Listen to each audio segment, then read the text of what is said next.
অল্প একটু হলুদ দিয়ে দিই, তাহলে আলুর কালারটা একটু ভালো আসবে।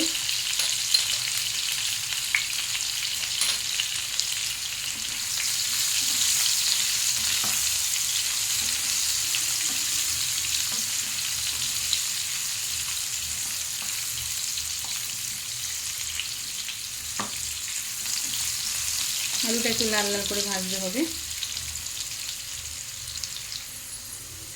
আলুগুলো ভাজা হয়ে গেছে, এবার আলুগুলোকে তুলে নেব।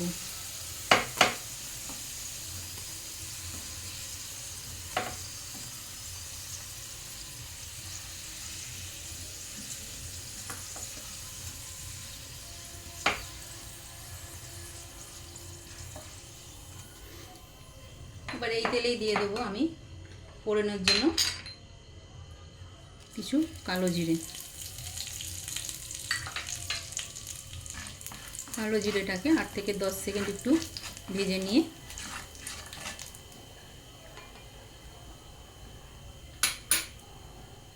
এরপরে দিয়ে দেবো কুচিয়ে রাখা পেঁয়াজ।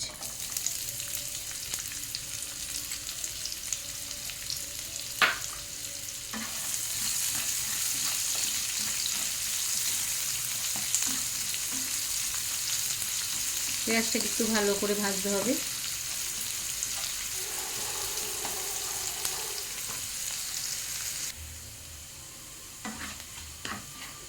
পেঁয়াজটা ভাজা হয়ে গেছে, এবার এর মধ্যে দিয়ে দেবো আমি 1 চামচ আদা আর কাঁচা লঙ্কা বাটা।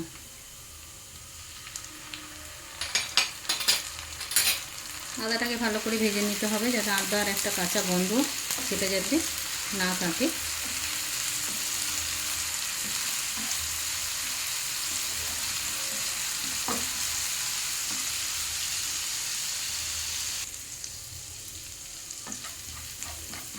এবার এর মধ্যে দিয়ে দেবো একটা টমেটো।